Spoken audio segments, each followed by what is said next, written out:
Ladies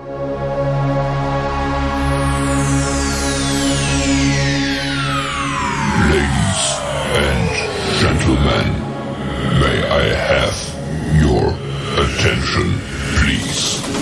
The show starts in 10, 9, 8, 7, 6, 5, 4, 3, 2, 1, go.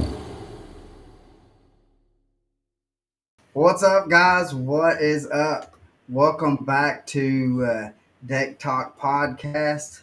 I am Colin Burnett, and this is my good buddy Norman Lee. What's up, guys, everybody, all our fishing friends. And boy, Norman, we have got a show for people today, don't we? You know what? We sure do, man.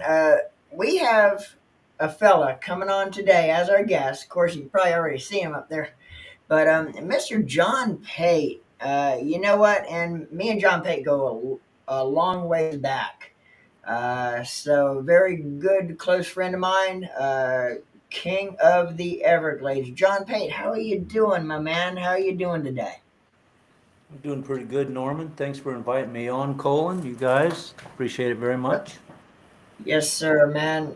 You know, we have a lot to, we have so much that we could actually discuss, with my man John.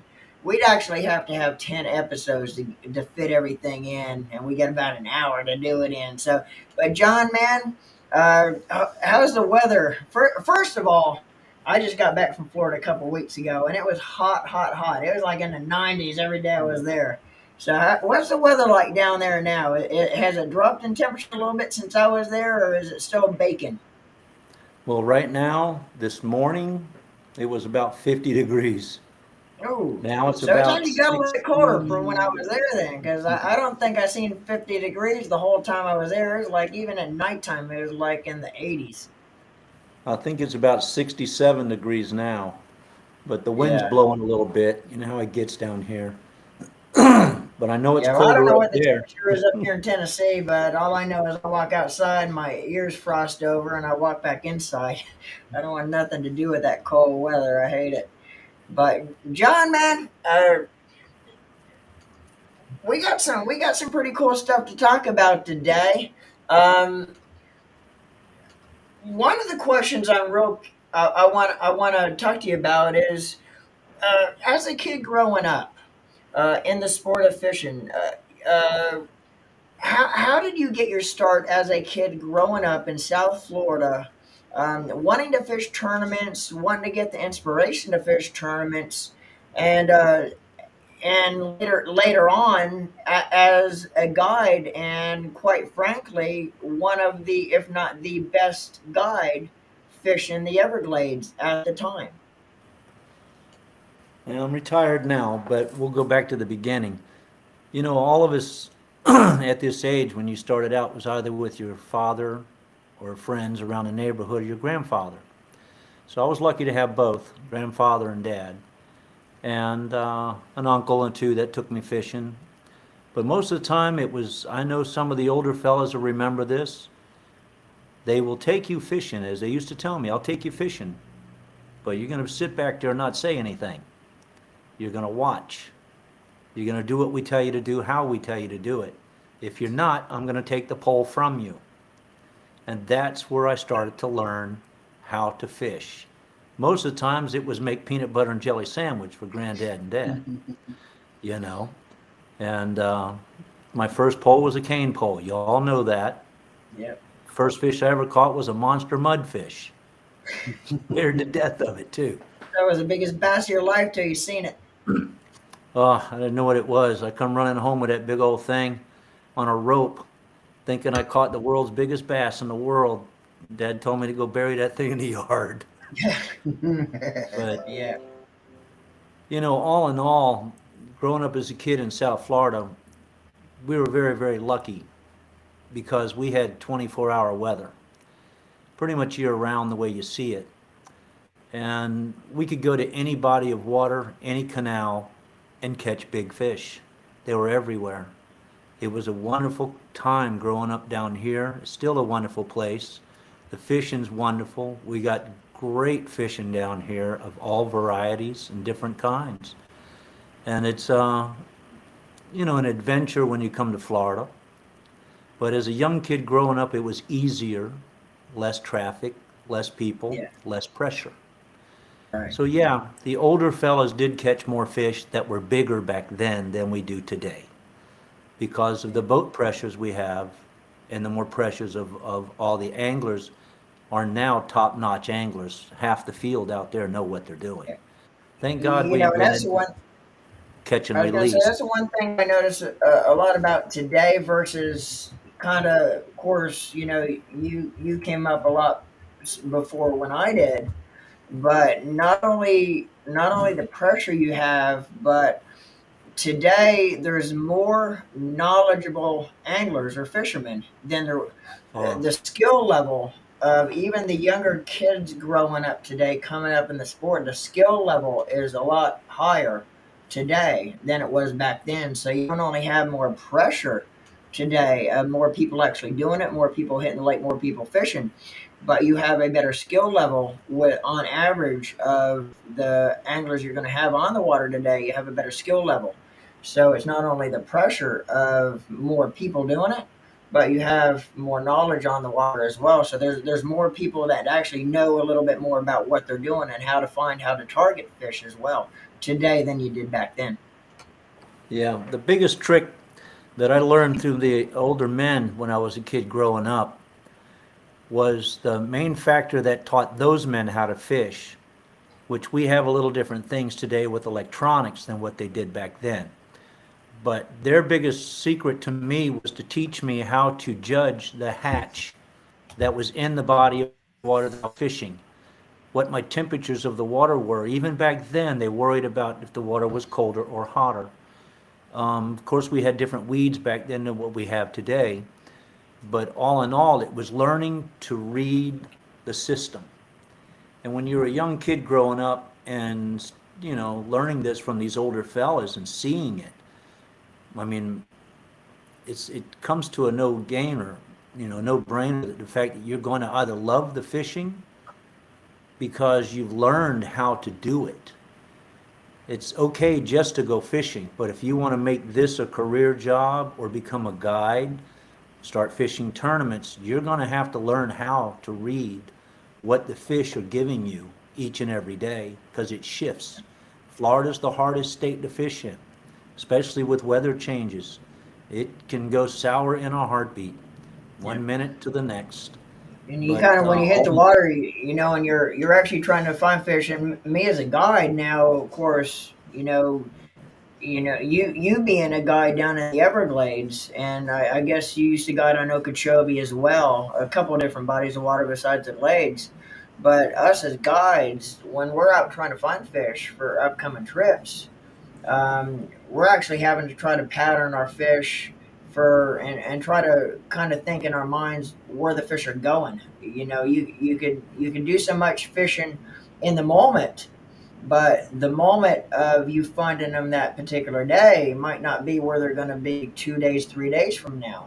So you kind of got to think about and start fishing and practicing where the fish are going to be when you're going to need to catch them versus how you're catching them that day. So yeah, and it kind of falls into a lot of the way you practice for tournaments as well. You want to kind of practice where they're going, not where they are when you're actually fishing. right. It's, We staying got upon what you guys do. Go ahead. we well we got uh ZK Custom, which is Zach. Is that Zach? John, he's from around here. He's a hoss on Nick and Jack that we have that we fish up here. He just says what's up, Norman, and Colin. He said that he's working. So yeah, we know I've got to. We're doing it at 3 because I've actually got to get up, take a nap, and get ready to go to work here later on this evening. Yeah. So, but also if you're on Facebook, we need y'all to hit that like button and to share it, so we can, if you share it to where we can get it out to more, the more likes and the more shares that we get, the more people that we're going to be able to reach. And so, and John, Zach says, "What's up?" So, but and then with our the YouTube channel, we want everybody to go to Deck Talk Podcast YouTube channel and like and subscribe to it. Yep. Because again, eventually, like Norman said here, the past couple of podcasts, we are going to eventually just be. We won't be going live on our Facebooks or Norman's or myself's YouTube channel. So right now we're just trying to grow. Eventually we're going to be strictly just the Deck Talk podcast. So and we got Scott Walker. John Scott Walker is a buddy of ours that he's actually from Maryland, and so he's a custom bait maker in Maryland. So he, you know, y'all are already going through spawn and stuff down there. Y'all might be already at the tail end of it. Well, he's probably got about another month and a half before he even starts seeing the first glimpse of it. And so, Yeah, there's still spawning down here too. There's a lot coming off of them, but it's with this other cold front coming through. The late guys will go on now, but it's winding down a little bit. But now going out in the Everglades is a lot different in fishing down south than it is up there where you boys live, because a lot of our waters are very shallow. yeah, It's a total different body of water down here, and a lot of guys learn that when they come here, and then they have to realize that a lot of it you have to learn how to flip, and that was another thing a lot of people didn't understand. Down here we flip. We did a yeah, lot of flipping. We still do a lot of stuff. We do a lot of big snakes, a lot of big worms, a lot of swim baits, and designing baits and making molds at home is a pretty cool thing to do. Actually, you can save the local fisherman that doesn't have the pocket to be able to make his own molds off of what favorite bait he wants to use and pour them at home. You can't sell them because it right, belongs to somebody else, but you can make a mold of it and save yourself some money. And Norman knows that for a fact. That's been a big deal in my life growing up, was to start to pour plastics and invent things to try to see what the fish have never seen before. yeah. Something Is that a simple. part of fishing that you enjoy doing? Is Oh, 'cause I know absolutely. like we make jigs and stuff like that, and just the satisfaction of being able, one, to make your own baits, but then the satisfaction of when you actually hook, like for us, like my dad was using our jigs and he caught a 4.5 5 pound smallmouth on our jigs, and just the satisfaction of catching a big fish, or even just a fish period, on our baits is was very satisfying. Yeah. Yes, It it is. actually it gives you a little bit of like Colin says, satisfaction and kind of a reward back to you, knowing that that fish came off of a bait that we actually made. Yeah, the thing with myself was it was so much more self-gratifying to be able to pour a bait, make it your color, make it the way you want it to be, and go out and win tournament after tournament after tournament after tournament. That's when it Yeah, starts to be fun, because now you've made a product that nobody else has got, and you're yeah, owning it yourself, Yeah. and you're yeah. winning every time. And John, we've got a couple questions already. Yes, sir. Travis Tritzler says that he's been finding them up real shallow, catching them on a frog on Escapoga has been on fire. Um, and then Zach asked John, what is your go-to specific line hook on most of you, and weights size for flipping? Well, there's a universal question there. You got a lot of guys that prefer either to go 65-pound braid, 5.0 hooks, big 2-ounce tungstens, 1-ounce tungstens. Then you got the other guys who believe going a little smaller because of the heat. Sometimes you got to finesse bait. So you got to call there on yourself. You got to judge what is best for yourself and how thick the weeds are to punch through. Yeah. And it Sometimes, also depends too on a lot of the guys in South Florida. First thing you think of when you're flipping is, especially down in South Florida, 65 pound braid. But a lot of the guys, including myself, from time to time, I'll go away from the braid and flip like a 17 or 20 pound mono. So yes, it kind sir. of depends there on if you're using braid or mono too. Typically, with your braid, you're going to use those what they call superline hooks, which is a beefier hook. So the hook doesn't Yeah, straighten out because the braid no stretch factor, but it's true. the type of line use makes a difference too on what hook you decide to use. There's a lot of times I've had boys get on my boat when I'm guiding, and they'll look at the lines that are on my boat, and sometimes they'll look in the rod box and say, "Boy, look at all the braid you got in there." But on the deck, we're fishing with mono and only one rod with braid. And I have to tell them, the braid runs from 20 to 30, 40 to 65 when I'm using it. And I said, but don't forget, mono was around before Yeah. the braided lines became Way very before famous. braid, yeah. Yeah. We did have a line that was called nylon. They were used for trout lines, turtle lines, all sorts of stuff. Now that was really your first style of that type of line. We still Right. use mono. And mono, we're lucky down here that we get to use thicker line because we have a lot of brush. We got a lot Yeah. of cutting materials such as sawgrass, certain rocks or coral rocks. They can scratch up against things, and people have to remember, before we started using braid, we were winning with mono just as much. But the braid Yeah. put a whole new confidence level in the tournament angler and the local angler that they felt they weren't going to break off as much. And it's Yeah. true. It's far more a powerful line. It's a line that you have to learn how to respect and use it properly. And please don't throw it in the water. It does Yeah. damage, or unit damage, everything. I mean, even the guides, I beg, when the guides are fishing, please, when your customer breaks off on braid, please recover it. Don't leave Yeah. it stretched across the lily pads for 20 yards. In local Exactly. thing, we have to clean up our own waterways, because if we don't, the state's not going to. Yeah. It's not in their And budget. to that point right there, John, that's one thing I know me and Colin see a lot, is we're all, you all, there's not many days we don't hit the lake where we don't pick up line on either the end of our own line once we make a cast, or, but I will, to John's point about line, one thing I do as an angler, and typically I'm on the water 4 or 5 days a week in a lot of cases. So I'm out there a lot, but pretty much at least once a week, I always, and it's a good point for everybody out there to think about possibly doing if you're on the water enough.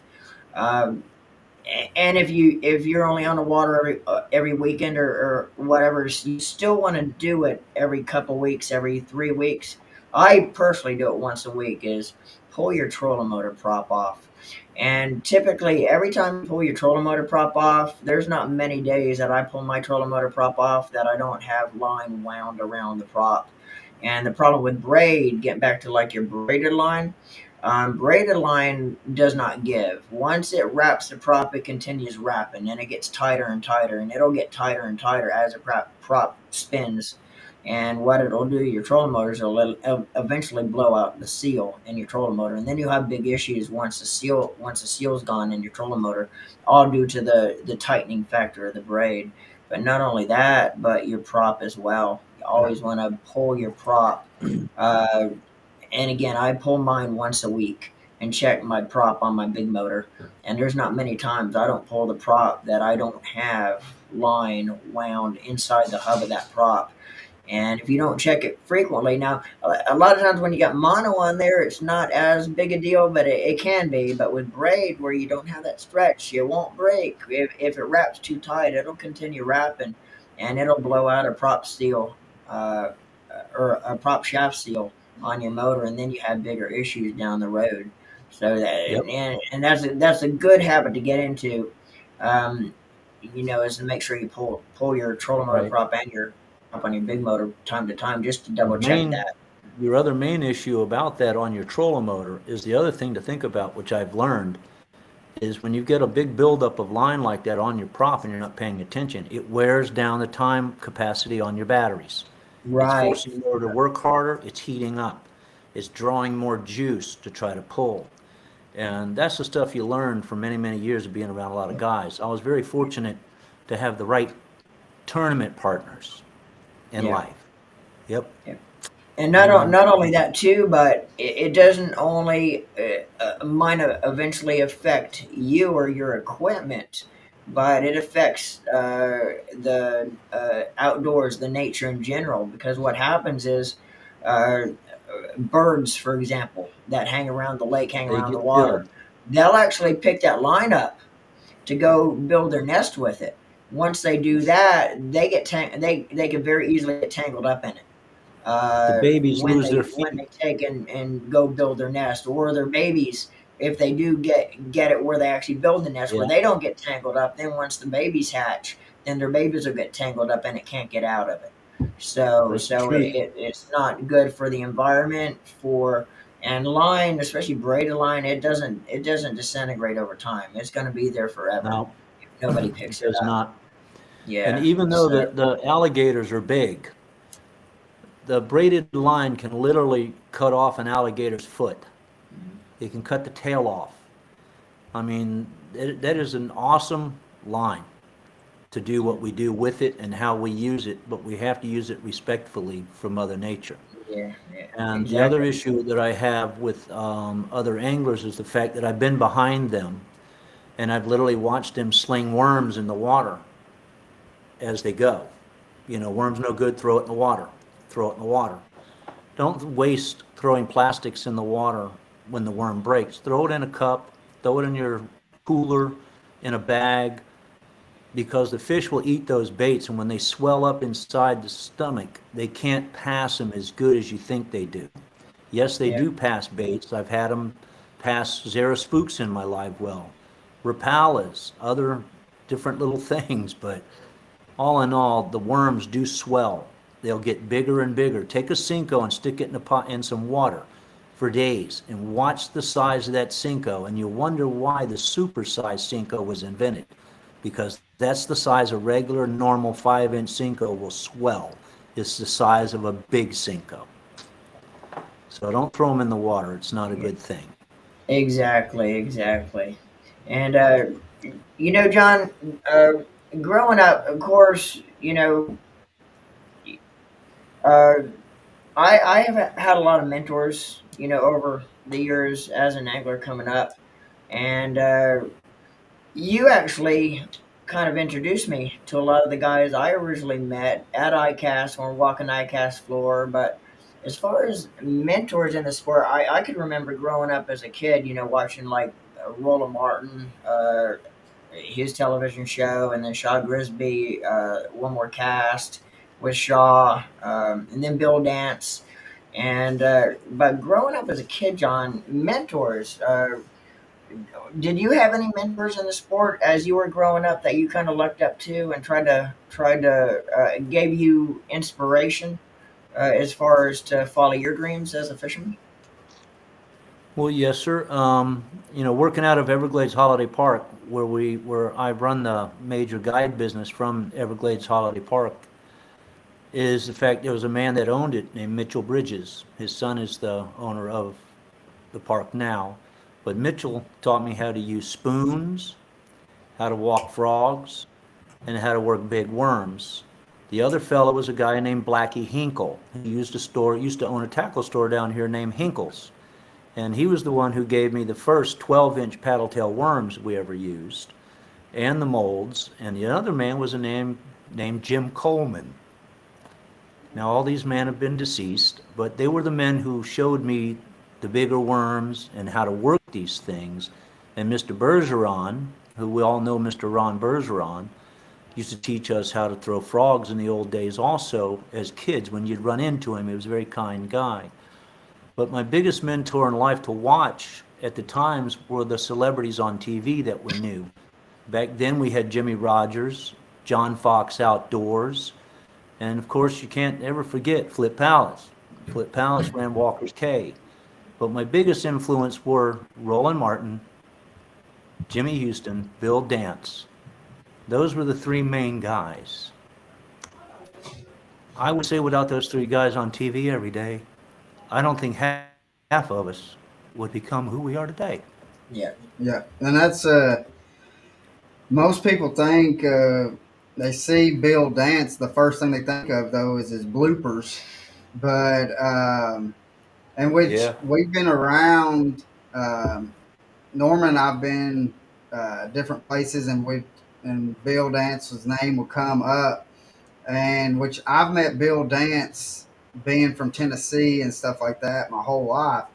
I mean, I've ran into Bill Dance probably about 4 or 5 times, uh, and so, but they're like, well, that's just all add on. I mean, he does that. It's all scripted out that he does all that stuff, and we're like, no, None of it. that's just Bill being Bill. So he, but I mean, but the if you didn't have Bill Dance, Jimmy Houston, and Roland, um, they really kind of they opened up, especially more or less like the tournament aspect of it onto a broader scale.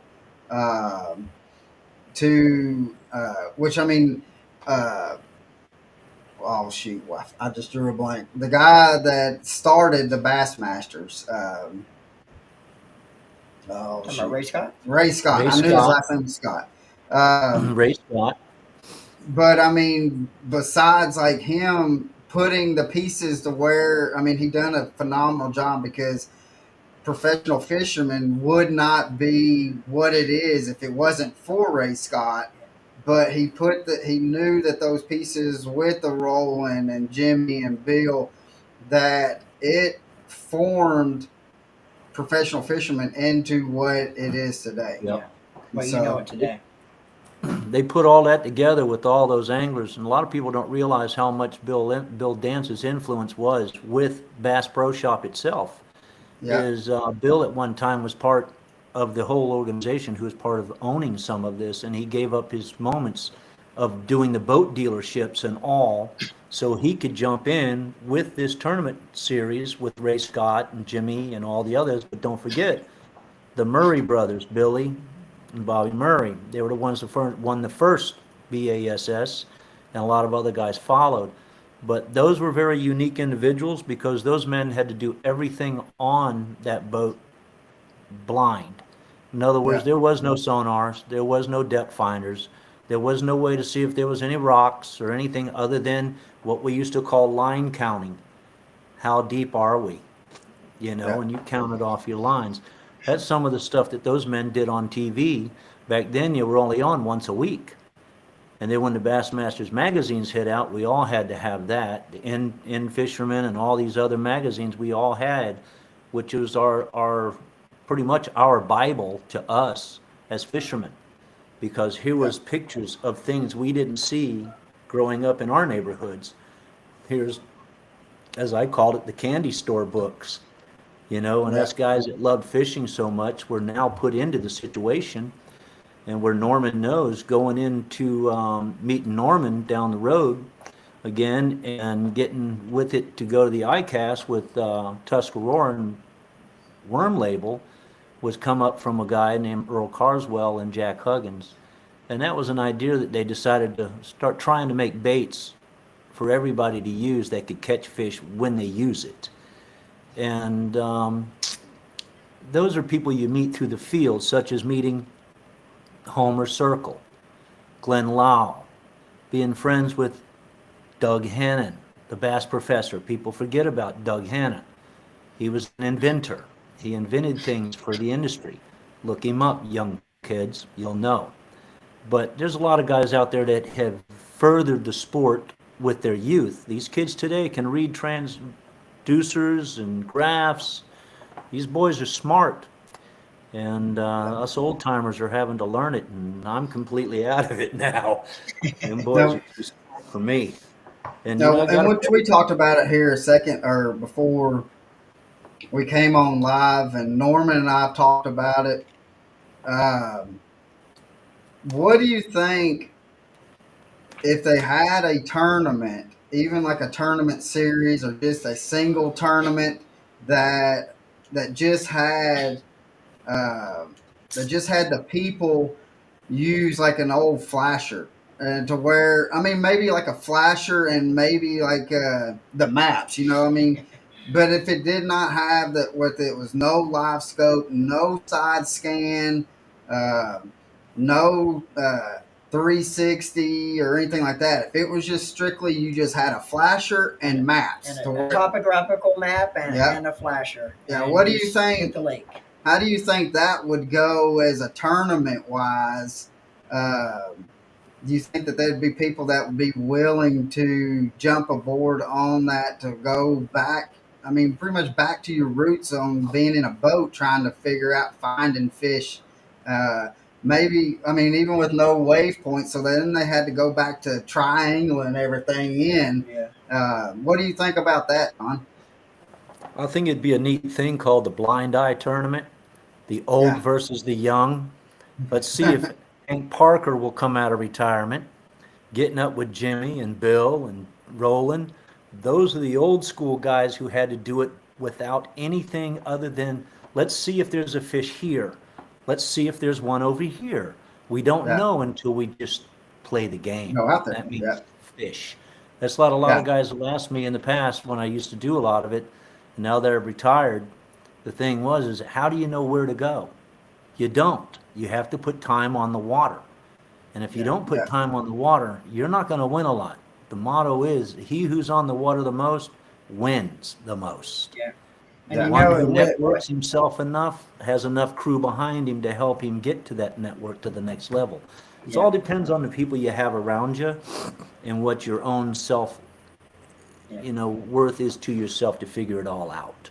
And you know, when And live scope and forward facing sonar and all those that new technology all came out, or everybody was starting to use it, it just took everything to a whole the next level. Because you're actually able to go down a bank now, and where back in the day, without the forward facing sonar, without the live scope and all that on the front of your boat, where you're actually looking at it, I mean, you basically go down a bank, fishing the bank. You be fishing the yep, shoreline. But how many of sure. those people, or those guys now that's using live scope, forward facing sonar, all that technology, we're actually seeing fish that is, as you're going down the bank, that's on the other side of your boat, that And is straight out suspending. in front of you, that Yep. you would never target yeah, in the past because you're basically Yeah. fishing what you could see yeah, when you're fishing a bank. Now it's just taking it all to a next level, because you're actually and you're seeing fish that's actually 30 foot off the bank just cruising around, that now you could target, and for the most part you could catch them. yeah, Where with that, before all that technology came along, I mean, that was fish that would never be thrown at, would never be caught. yeah. Now, what Yep. about? I mean, we've seen it also to where, like, we've been in the boat and we've had a boat come up.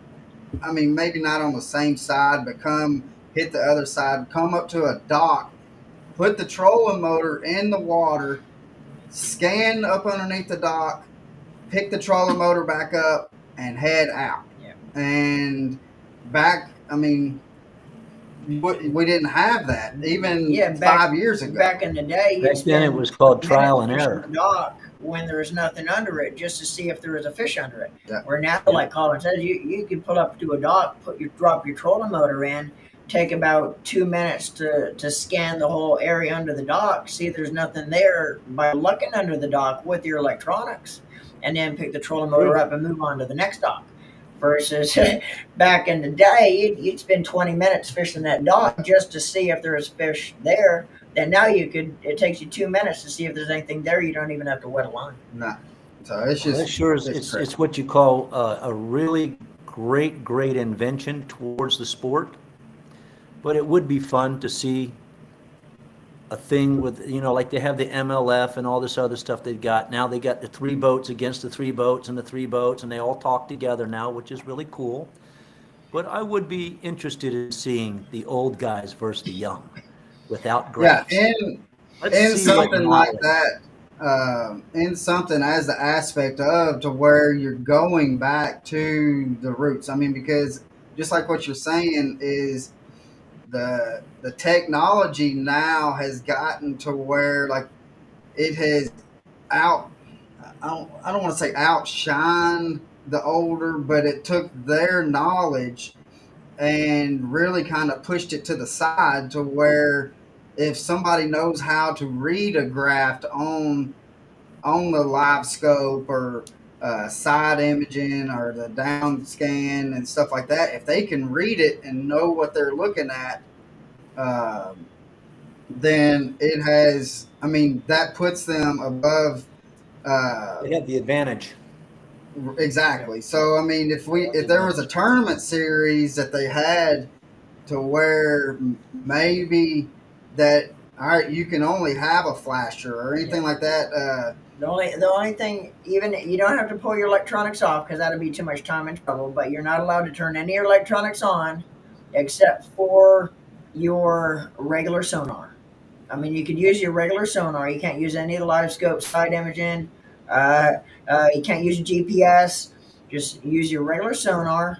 Just show bottom depth and topographical map, and just go I out and think just it'd hit be the lake. fun. Yeah, it would. I mean, That'd be a blast. it would bring back to But you know something.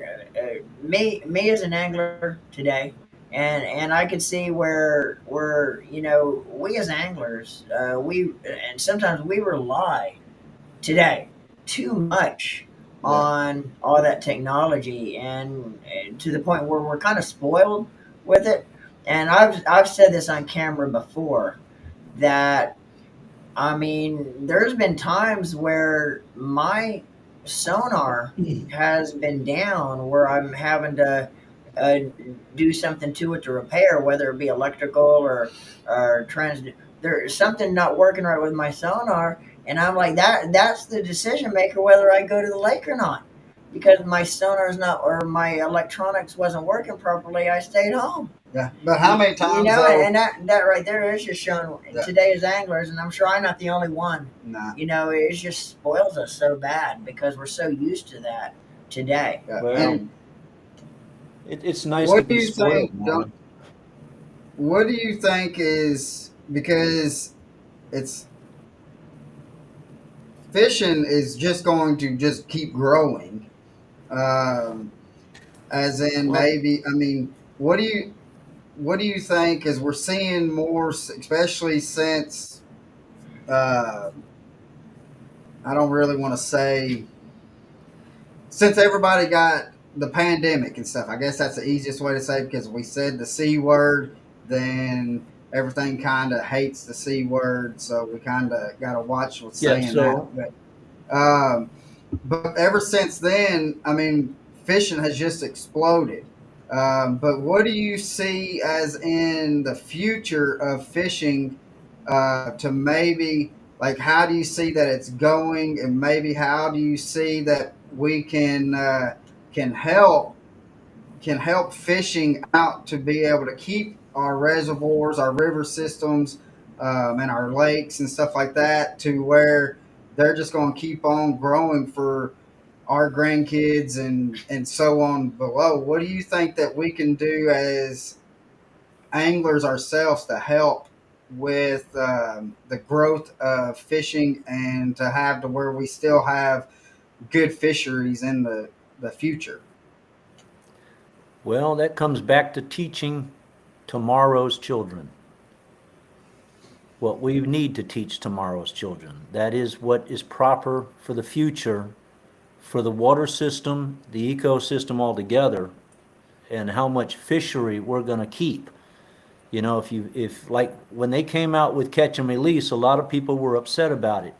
I've been releasing them for a long time. We've eaten them in the past, but Yeah. largemouth bass really doesn't taste as well as you think. No, But no. all Crappie in is the all, best way. to do what they need to do for the future is to stay on top of controlled sprayings, how much volume of sprayings are allowed to get away with during the years, and learning how to pick the weeds up a little more natural and to help out the fishery to where the weeds are what belong there, the natural resources that belong there. Also with our manatees. The poor manatees need food. And if they kill off all the grass that the manatees are eating, we're going to lose more manatees than they've ever done. We just witnessed it too. All right, doesn't have a lot to do with this or that or this. It has to do a lot to do with pollution and water movement. And what's going to happen is we can't control. Mother Nature's been here for billions of years. We're just a speck of sand sitting in it. So whatever she's going to do, she's going to do, but we can help out by not polluting it as much as they do, which that's why they came out with the four-stroke engines over dumping fuel into the water from the two-stroke engines, from the oil residues. That was the other reason for the EPA systems, which is okay. But, you know, we've got a lot to do, and the kids of tomorrow have a lot to fight for, and that's the clean water bills. So you have something to drink. In the state of Florida, our water levels are low. Our aquifers are low. We don't have a deep mountain in Florida. It's not, 150 feet of water around us and 200 feet lakes. We're a shallow state. So the more that comes through, the more goes into our aquifer of our drinking waters in South Florida. So we have to stay on top of the issue of how much is being done. Now, the organizations in Lake Okeechobee through Roland Martins, through Mary Ann's and Raymond Iglesias and Scott Martin and other people up there at Lake Okeechobee are going to these management meetings. They are asking for help. But for the future, we have to keep water clean, because without water, folks, we don't live. Neither do the fish. Nothing lives without water. So we have to clean the water. And weeds, filters, is God's natural filter in the waters to clean these waters. But when you're dumping poisons and spraying everything on them, it's going to hurt the flow of I was the going to system. say too, John. If you think about it too, if you fish or you're from South Florida, you know a lot about South Florida fishing, or you live down there and fish the Florida lakes. Anytime you're fishing around hydrilla, okay, hydrilla is one of the best natural filtration systems that you'll find in a lake. Mother Nature's sponge. If you actually pick up a strand of hydrilla, is first of all, a good piece of hydrilla is going to be nice, green, and crisp, just like a crisp piece of lettuce you buy in the supermarket. It's going to be nice and fresh. But on the end of each of the I don't know what they're called, they're not really leaves, but the tentacles that come off the hydrilla, where you got the main sprout in the middle, you're going to see little black particles on the hydrilla itself. And that is actually what it's picking up from the lake.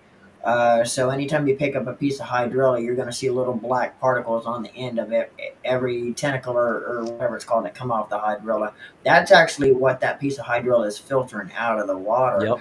And when you're fishing, if you're fishing in an area that has hydrilla, look at the water clarity. Oh, it's going to be The a lot water clearer. clarity is going to be crystal clear. Anytime you're fishing around amongst hydrilla, where if you're fishing where there's not a lot of hydrilla, or there used to be hydrilla and there's no hydrilla there anymore due to certain circumstances, you're going to see how dirty the water is. The water is going to be dirty. It's going to be muddy. It's going to be silty. But again, when you have that hydrilla, and hydrilla is not the only aquatic vegetation that actually acts as a filtration system, but that hydrilla is needed, if nothing else, for better oxygen in the water for the fish, especially in the shallower lakes that you have in South Florida. Because the shallower lakes, it warms a lot quicker, especially in the summertime. And Yes. and them fish need sanctuary to get down in, because you're always going to find a little bit cooler water where you have hydrilla. It blocks out a lot of the natural sunlight that penetrates the water, so the fish could get under it. As sanctuaries, as ambush point sanctuary, so it all kind of works in conjunction. But the main thing is it gives the water filtration, And if you find an area that you don't have any hydrilla, chances are that the water is going to be dirtier, it's going to be darker, it's going to be muddier, versus where you're going to find hydrilla. Right. And Yeah. we got a couple comments here, John. Um, one, Travis says that use the old old baits, melt them down, and to make new uh, soft plastics is what he does. Instead of throwing them into the water, he Yes. takes them and melts them Yes. down and makes new plastics out of them. But he Recycling also at its said that finest.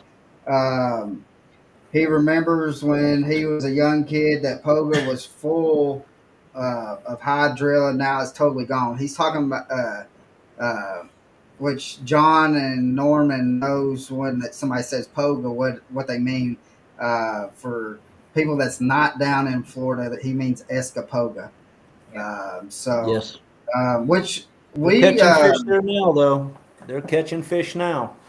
yeah, that's what he said earlier in an earlier comment that it is on fire. So, Yeah. um, It's starting to come back good.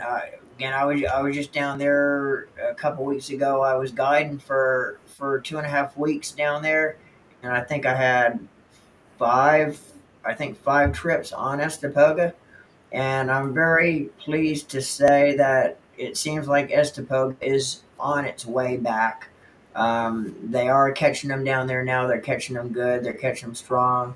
Uh, hopefully it's on an upswing to stay. But back to Travis's point, as far as back in the day when Estapoga had hydrilla, before all the politics started happening with the lakes and the aquatic weed control, Estapoga was, if you fished I don't want to necessarily say the club tournaments, because a lot of the club tournaments didn't quite have the sticks that your trails, like your extreme trail. And was another couple trails that actually had some of the biggest sticks around the state fishing. And back in the day, if you didn't have 30 plus pounds, you were fighting for 10th place. Basically, the top three, top four, top five places was going to be 31 or over, because the lake wasn't messed with. They let it naturally take its course, and then when all this stuff started with the politics happening with the lake and with all the aquatic weed control, as the locals down there know it as today, it started diminishing what the lakes were, and it started on the downward swing. Again, it all has to do with putting poison into the lakes, killing the Yeah. weeds. But it doesn't. You're not only killing the weeds, you're affecting every. Not only fish, you're affecting wildlife in general, whether Yep. it be The birds, entire no matter ecosystem. what has anything to do with the lake when it comes to nature. Yeah. Animals, you're affecting, not necessarily only fish. But yeah, back in the day, if you didn't have 30 over 30 pounds, you weren't in the top 7 or 8 back That's then. true. right, And now I'm really happy to see where it's actually starting to come back, where you're actually starting to see those same anglers, the same sticks fishing these trails. That's actually Yep. starting to push in the 25, 26 pound bags to win tournaments again down there. Yep. So Now see, that's very pleased to see that. yeah. And but got a question for you, John. My dad had asked, has John noticed a big difference in the fisheries with the great increase of the population uh, for Florida? I guess with more traffic on the the lake and stuff like that. Have you noticed? Are yeah, the a little lakes bit being able to more, hold it up? a little bit more traffic, more boat traffic, more or less spots to pick that you would have to yourself. The other thing is back to tournament fishing also, is the guys who were winning, and I'll have to say this straight out, is when I first started out, I was learning from older men telling me things. But getting into tournaments, I started with a fellow named Doug Harris, and we won our share of tournaments, back to back to back. We ran all the way, and we went going our different ways, as most partners do in life. You're still friends. And then, you pick up another guy. I fished with an attorney named Bruce Greer. Turned out to be a very good fisherman, learned. And then my other partner now that I've been fishing with for 25 years is JP McKay. And they call him the Bass Whisperer on the internet for fishing and guide business down here in South Florida. But then I fished with Mark Escobar, also for a year or two, or three in and out, who owns BJ's Bait and Tackle in Plantation, Florida. They also have the bruiser bait lines, the big worms, anything you want in there. But the motto is what I'm trying to get to is pick your partners well, keep that partner for a long time, especially when you're gelling. If you have to go to a new partner, make sure you're picking a guy that you can still gel with, who's going to continue to pull the load when you're not pulling the load. That's how you find good partners. One guy gets a hot hand, the other guy's slow, you let him go. Those are rituals that you have to become friends in a tournament. Once you get in that boat and you become a team, you're fishing for money. Now it's you against the world. There is no friendships on the water. We all know that as tournament anglers. But I can say this with faith. When there is a situation, an angler breaks down, something goes wrong, every man on that water becomes his brother. That's the truth. Yeah. One man gets hurt, we all feel it. So, from an old guy to the young ones, keep up the faith, Yeah. keep yourselves going, and take care of one another. But remember, win. Yeah, and Bad getting when back you to lose. that point, We all getting back to lose. that point, John, that's one of the really cool things about being a fisherman and a tournament angler is where you don't see that a lot with other sports, where Oh fishing, no. whether you fish against someone, with them, in the same trail they're fishing, whether it's the top level tournaments or just your regular club tournaments, fishing is a big fraternity, Yeah. and everybody as an angler, when you come off the water, we're all friends. And we're all there to have each other's back. Whether you're fishing against them hard for first place in a tournament, and you don't see that a lot in other sports where you have basically a big fraternity or a brethren, which is made up of your fellow tournament anglers and fishermen, where everybody out there has each other's back. Anytime somebody needs help or needs assistance, which you just don't see that a lot in other sports like you do in fishing. And that's one of the really cool things about being an angler and a fisherman is you have that family camaraderie between everybody, whether you know them or you don't know them. You meet them for the first time, or you know the guy for 20 years and been fishing against him. You all share kind of a brethren or like you're a big part of the fishing fraternity. Yeah. And you just don't get that in a lot of other sports No. out there. We got It's very true. I mean, in this we sport got right now, in fishing, look around you. You got big people, you got small people, you got any language, any color, any nationality from around the world is in fishing. Look at it.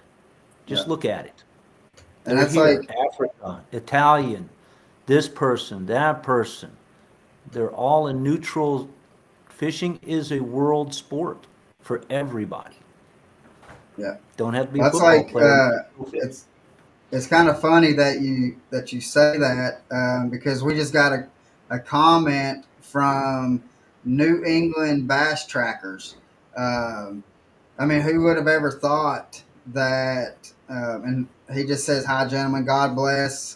Glad to tune in to the broadcast." So, one, we appreciate you tuning Yes, in. thank you. But I mean, again, like John, uh, we got like multiple times. We've had somebody from Puerto Rico. We've had somebody from Switzerland tuning in to our podcast, and it's phenomenal that that they're tuning in to listen to kind of what's going on I mean, they're not even in country and they're tuning in. But even like with the New England bass trackers, uh, they've got uh, they've got bass there. But I mean, other countries, I mean, like Australia and stuff, they don't have the bass that we have, or even in Japan. And it's amazing to see like how the in professional fishermen how the the foreign guys with has transitioned to from fishing over wherever they may be from, has transitioned to bass fishing over here if it's largemouth or even smallmouth. I mean, they and it shows that it is a big community of how much support and stuff that people, um, that it is around the world just in the fishing industry. And a lot of the guys too. Of course, I've known Takahiro Mori for about 10 years now, and just use his name for example. When he first came to the United States with the dream of being a United States professional bass fisherman, first of all, he came with not a cent in his pocket. Yeah. He didn't have a dime to his name. He came over, and at that time, he did not speak a word of English. He couldn't communicate, and he didn't have any money. And to see where he is today, Bassmaster Classic champion. Um, and now, if you were to meet him at one of the shows or just run into him, you could pretty much carry on a fluid conversation with him. And that just goes to show, like some of them guys, how dedicated they are to our sport of fishing, to come to a completely different country, not speaking a word of English, not having a dime to their name. All they had is a dream of what they wanted to become as a fisherman, and knew they were going to have to come to the States to live out that dream. They wouldn't be able to live that dream in Japan, for example, to be what they wanted to become. And it just goes to Right. show what dedication they have to be able to do that. Not only, could you imagine going to a foreign country as Americans and to live for 5 or 6 years and not be able to speak the language, Yeah. or go without a dime to your name? Even what are you going to do to survive? Yeah. When you get over there, and those guys, a lot of those guys do that, and in the long run they thrive and flourish with what they've done. And even like talk, I mean, you could actually sit down and carry on a fluid conversation in English with him today, and Yep. 10 years ago he didn't know a word of He English. couldn't. He couldn't even But say that's except for one of the things hello. with people like that. They come over, and the first thing they do is they want to learn our language. They want to be able to talk and carry on a conversation in English. And that just goes to show, not only as fishermen, but what kind of people and a person they are, to be able to do that, and then become as big as they are today. Yep. That's what you call. That's why they call it the American dream for some people, because they can actually figure out how it's done, and they do it by what? Hard work. Yep, exactly, Like exactly, Takamori, what did he say to us one day? He said, "Nobody gave me anything. I had to earn it." exactly. That's how Hey, you get John, it in America. real quick, I want to let's talk a little bit about the storyline about that fish that's sitting behind you. Uh, Uh-oh. I keep staring at that fish back there. I know a little bit of the story, but let's tell some of our viewers a little bit of the story. It's 13 plus, and I'll let you carry on from there. Give us a little bit of a backstory on that fish. Well, many, many, many years ago with that particular fish, I was actually fishing out of a canoe. And Doug Harris was in front of me with another fellow named John Landry. And I can't remember Tom's last name, but we were all together around each other. And we were catching some big fish that month off this side of the fingers, known off the fingers underneath the high wires that you saw, Norman, with all the electrical wires. And right across from Sawgrass Fish Camp where the canal goes north and south. They used to be overhung trees in the old days and stick ups and beautiful grass and everything around it. And Doug had just came through there about 10 minutes before me and had a big explosion, but he didn't get a hookup. So I had just got done boating a 9.5 pounder in the boat, which at that moment I was fishing for mounts to put in the tackle store. Back then was called Bassman's Bait and Tackle. So I went out to prove that I could get some big fish in a hurry and put in the stores. This particular fish, I was using a buzz bait, which was Uncle Homer's buzz bait back then, which was a double jointed. It would move. Uncle Josh or Uncle Joe, I can't remember the name now.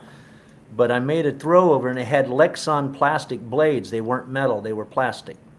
When I threw it, it skipped off the water past one piece of stick and it landed up right at the edge of the rock. When I lifted it and brought it past that stick, the whole stick broke. The place lit up like nothing. And next thing I remembered was the fish was laying on the bank, flopping with my lure in its mouth. It hit so hard, it beached itself. So I stood up in the canoe and I lifted it back into the water and I fought it. And everybody thought I was going to lose it. Plus, I was using an old 1964 Mitchell 300. That's how it made a noise with an old hurricane yellow whoopee stick. And you talking about getting beat up. That fish whooped on me for a while. But I landed her, got her on the wall.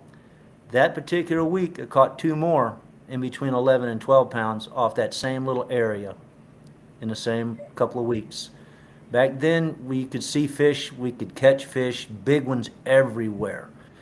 Long story short, we were in the flats one year, Doug and I were. Thought I had a mudfish. Swim up, hit this big worm, started swimming off with it. Doug says, oh, it's a mudfish, it's a mudfish. I tried to shake it off until it jumped. It was like 9 pound bass.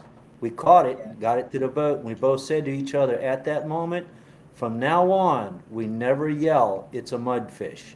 From now on, we don't care what it is until we catch it. Yeah, Then we yeah, can identify it. yeah. We Because the same thing with fish. yeah, same thing like with a big fish up here when we're fishing for smallmouth. Um, typically you hook a smallmouth, you can pretty much tell if it's a big smallmouth. They're just the way their head shakes. Typically, they're going to start coming up. But a couple times, I think the dad Colin had one on. He ended up catching it. I think we're in my boat, all three of us, and he ended up catching it. It was like a 4.5 pound smallmouth, but the fish actually stayed down and didn't act like a smallmouth. And the first thing your dad says is, "Oh, I don't think it's a smallmouth." We thought it was a drum. Yeah, we were thinking it was a drum. And then he started getting a little bit melancholy with the fight. And next thing you know, we see this smallmouth come up. We're like, "It's a smallmouth, dude. It's a smallmouth. Start fighting it again." But yeah, until you see the fish, I don't care what it is. You never want to take for granted that it's not what you're trying to catch, because we've seen that before, and bite you in the butt one day if you're not careful. You break off a fish once you see it, and like, oh man, I should have let that fish have some line instead of trying to horse it to get it out of the water and get my bait back into the water quicker. But yeah, but hey, if we were to go down to the Everglades right now, this time of the year, late March, what are we going to be throwing down there to catch some big bass? Well, that's a good question. We just had some cold fronts come through, so it's going to shut them down Before just you a say little. anything, I'm going to tell you, I love every time I've been down there, and then me and Colin was down there last year after we got done with ICAST. We're going back this year. You'd be hard pressed to take that topwater zero spook out of my hand. I think last year when we were down there, yeah. I don't think I put the darn topwater bait on, but different time of the year. That's in mid-July. Right now, this time of the year, what would you be throwing? Well, mostly some crankbaits, suspending baits, you know, off the ledges at the moment since they're coming off bed somewhat here and there, and they're going to be feeding up. So they're going to be looking for feeding fish, and right now we got the water moving. Just had some cold fronts come through, but the fishing's been very, very good. All the guides down here have been producing, and we got a majority of like peacock bass, the ferocious Oscars. If anybody's never caught an Oscar or ate an Oscar, they're pretty darn good fish. But for the fight, pound for pound, they are your most vicious fish in the water, down here. But your largemouth and all that, they're all out here, and it's up to the fish to tell you what they're going to do. I prefer to like to do crankbaits and suspending baits sometimes in the winter, and super flukes, believe it or not. Super Super flukes do flakes. good in the winter. Yeah. As far as a And crankbait, are you throwing more square bill, something that dives a little bit shallower, or are you coming off a little bit deeper, coming off deeper drops, or off the well, when edges, I or when I was fishing full time, I like to use a lot of Bagley brims. You know the Bagley brim?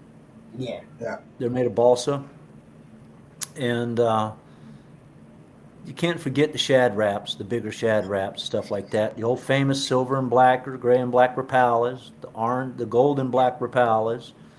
And up there at Istapoga and places like Kissimmee, the blue and white rapalas work also. People don't remember that.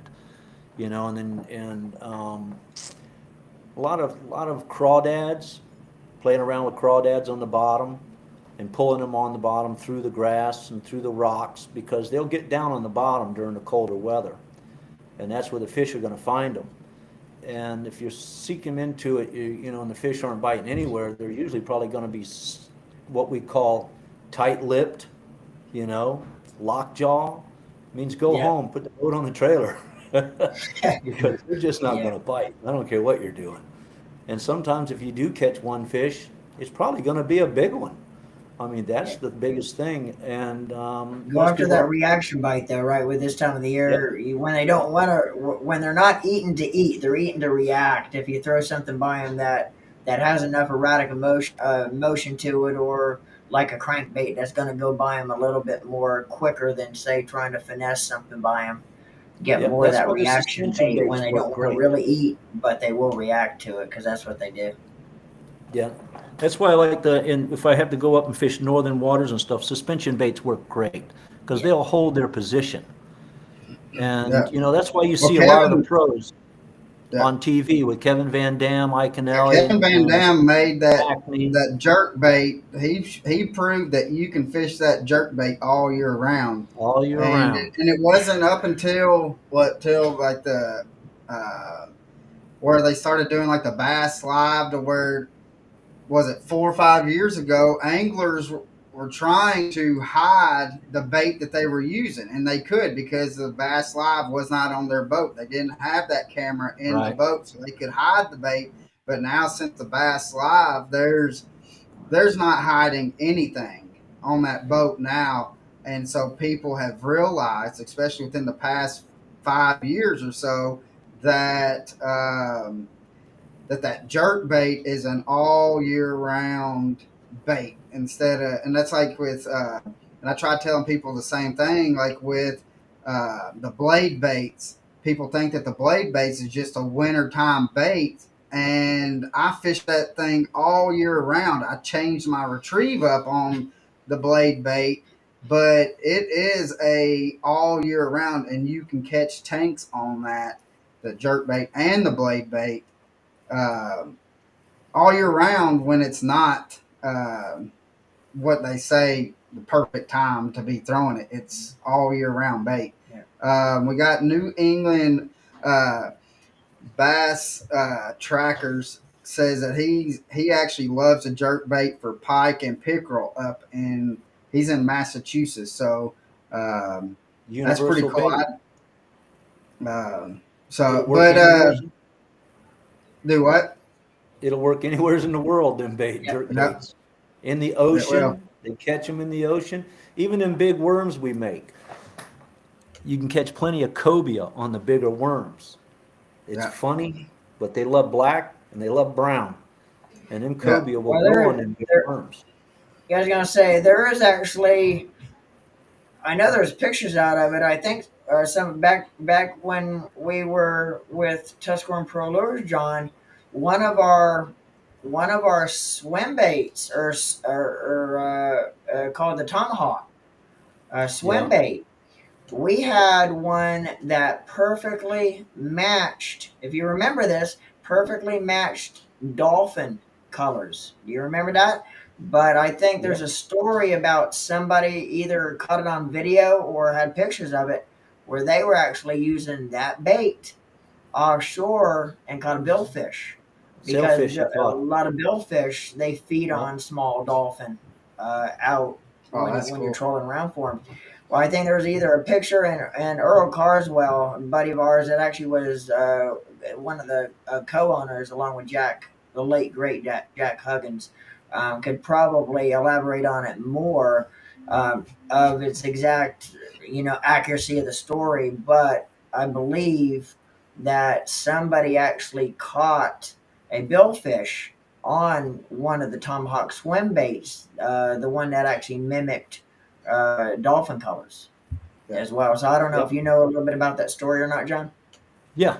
He caught a sailfish on it, videoed it, took it out of the mouth right there at the boat, and that's a pretty good thing to find out that your little fish that you play around with, when they came out with it, Earl and Jack went up and found it and come up with it and come into it and brought me in the team to verify the colors and what we were doing and how much hardeners and how much salt was to be used.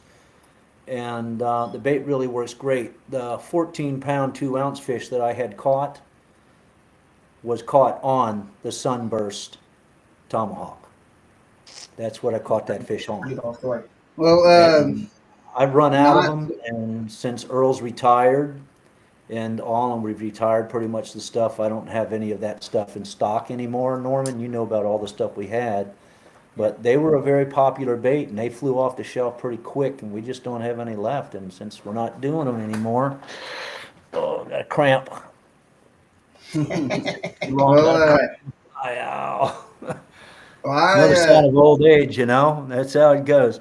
But yeah, as involved as any of that, those baits were a swim bait, which was good. And the big 16-inch worms we used to make, they catch all sorts of fish, catfish. Guy showed me catching groupers with them, big groupers. And so, any of them big worms, people ask me all the time, why would you use such a big worm? Is it a snake? Well, yeah, they can be used as a snake, but that's not why they were invented. Big worms pretty much were invented because when the water currents are moving, what's in the water in the mud, Norman? Eels. Yeah. Nothing Eels. but eels. And how Yeah. big are the Especially in eels? South Florida, eels is one of the biggest forages for largemouth bass, Yep. yeah. especially in the Everglades. So At one time, we used to buy live eels from a guy who used to catch live eels 12 inches long. We used to buy eels to use them for fishing, and they would catch bass. But yeah, that's why the big worms down here work so well, and because of the eels population that we have in the mud. Yeah. So those are why the big worms are there. Yeah. But you That's some can't beat good them when stuff, they're John. on, huh?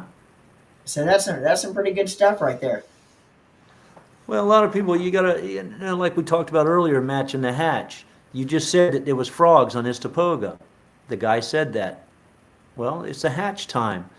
Now, another friend said he was at his boat at Holiday Park, and he called me and he says, "Hey, dude, I got all these lime green frogs in my airboat. They're all over the place." Well, what does that tell you? What color frog you want to start throwing?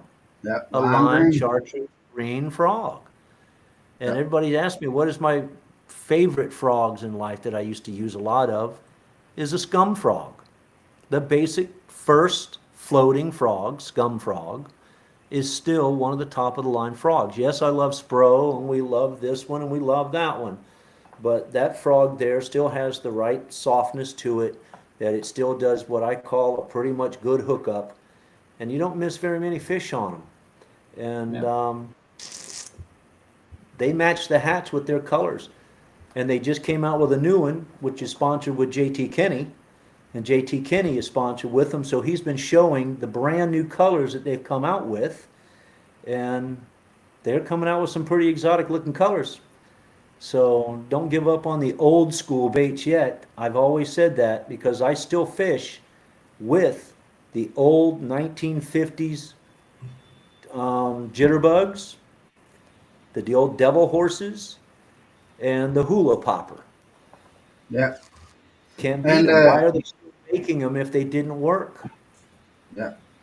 So John, So not to cut you off or anything like that and cut you short, but we've been on here for about an hour and or over an hour and 15 minutes, and I've got to get some sleep so I can go to work, and then it's my last day this week to work before Norman and I head out to the classic. So. But well, I appreciated it having me on. I enjoyed myself, and just remember, you we know, thoroughly enjoyed. We're going to It have was a you good on time. again, Good John, time. no, I to where we can appreciate it. go into more details about fishing down there, and then Norman and There's I need so to get much. down there to where we can get you on the boat, and we'll go and catch what was it the what is it chinchilla? What was those fish? Oscars? Oscars. We need to go Yeah. down Oh, there the and catch some Oscars. Yeah, Oscars. I've like never to see caught those any, things. Oh yeah, and lots so. of them. But with It's a that being great guide said, fish. John, we're going to we really deeply appreciate you coming on Yeah. and sharing your time with us and sharing some knowledge with us. Um, let's see. Uh, the New England Bass Trackers guy said, "Interesting facts. My state record largemouth is 15.8. Was actually Nice, caught in winter ice in December. That is crazy. nice. Wow. Can you Yeah, imagine Wow. pulling that that is thing out of crazy. That You out is of out of a hole? better get that's a bigger crazy. auger to get that thing through the hole. Oh yeah, Yeah. you need a That's bigger something. hole for sure. Congratulations. That's insane. Congratulations on your catch. Before we hang up, guys, I'd like to say, thank God for America, Yes. and thank God for giving us everything that we have, and the Lord Jesus for sacrificing himself for all of our sins in this world. And just Yep, remember, we are called fishermen, but God calls all of us fishers of yep, men. Yeah. yep, Teach a man to fish, he can feed his family. That's the secret behind fishermen. Give them the faith of what the fishing's about, saving the lands, the water, yep. saving your families, being that person, and praising the Lord God and Jesus for giving you everything you've got on the table. And thank you to the truck drivers and the farmers out there, and all you fishermen. Thank you guys for having me on, and God bless. Have a nice John, day. thank you, brother. It's been Yep. fun, and we'll definitely do it again. Yep, for Yeah, sure. thank you so much. And we're going to again, guys. That was the legendary king of the Everglades, John Pate, that was with us and today, and we thoroughly enjoyed chit chatting with him. But again, make sure you go to our YouTube channel, Deck Talk Podcast. Hit that like and subscribe button and the notification, because again, we're going to be strictly here pretty soon. It's going to be strictly straight. This podcast is going to be straight on to uh, that that channel. It's so we're wanting to move everybody from our Facebook over to that channel to be able to watch it there to grow that channel. And like what we do normally, we do want to be able to help out other fishermen and stuff like that. So the New England Bass Trackers guys, they also have a YouTube channel. It is called New England Bass Trackers with a Z at the end of it. So make sure you go check out their channel and hit that subscribe button also. But Norman, let's real quick kind of tell them what we've got going on here this week. That is pretty big news for us. All right, we are actually leaving Thursday morning for Knoxville. We are going to be at the Classic for 4 or 5 days. Um, Thursday, we're going to be leaving in the morning. We're actually going to be covering, as media, we're going to be covering the media day at the Classic. Um, we're also going to be broadcasting live from the Classic. We're going to do a special episode of the Deck podcast from the Classic as well. And we'll as it gets closer and we get a little bit more on the date and time that we're actually going to be going live with that, we'll send everybody some reminders and let you know. We'll let you know a little bit as it gets closer to then on what time and day we're actually going to be broadcast live right from the Classic. Yeah. And we have a couple killer guests coming on too for the first episode. We're definitely going to be doing one episode. We might do 2 or 3 depending on time wise. But we definitely have one special episode coming up at the Classic, and we got 2 really, really cool killer guests going to be on with us. Why don't you just go on and break it out? All right, we have Ray Ron Watt from Power Pole will be on our first episode live from the Classic, and we got a lot of great topics we're going to be discussing, including something brand new that has just recently been released by PowerPole. So you don't want to miss that episode. But we got a lot of other things to talk about that that PowerPole has going on right now as well. So, but yeah, don't miss it. Live from the Bassmaster Classic with Greg and Brian Watts with PowerPole. So it's a That'd be must-see good. episode. Okay, That'll be nice. Yeah. Hey, can we So give a again, shout out guys, to Dennis Crenshaw down in Placid? Yeah, we're going to run. He's actually going to meet up with us during ICAST, John. Good. He's going to be staying with us. He's going to actually, when we're there, he's going to be there. So the whole time that we're at ICAST this year, old Dennis is going That's to be good. down there with us. And John, we actually, when we leave ICAST, we're going to his house, hooking up the boat, and he's going to put us on some crappie. So we talked him into a fishing trip. Well, I might have to come down up there for this one. Yeah, come on. Yeah, Come on. definitely, We're man. going to. That's what he was telling me about. Okay, I Yeah. understand now. It's going to be Thursday. We're going to be Thursday afternoon. Is Next Thursday? No, of ICAST. Of ICAST. So, You mean our ICAST in Orlando? yeah. All right. See, So- I might go.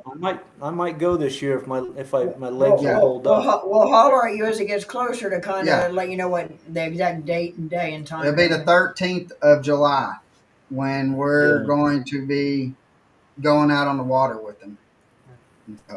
But Okay. so yeah, if you can work it out, just hop on, come on up, and catch some crappie with us. So Yeah, that'd be fun. yeah, That'd be yeah. fun. We But all if we love go, old if you guys Dennis. are doing the ICAST, I mean, I might go. I haven't made. My wife asked me yesterday if I was still planning on going because I thought about going this year since I was doing a little better health wise. Yeah, But it all depends on how my legs are feeling. And good God Almighty, I don't want Greg Hackney to pick me up and carry me around the floor again. You know, that was an embarrassment. But thank you for him for doing that. But if we can, if I get there, I get there. But yeah, it'd be nice to go fishing. About how fishermen is a brotherhood, no matter what level you fish at, who you are. If you're a fisherman and you're a Yeah. tournament actor, you're always there to help your brother fisherman, and that just goes to prove the point right there with Greg Hackney.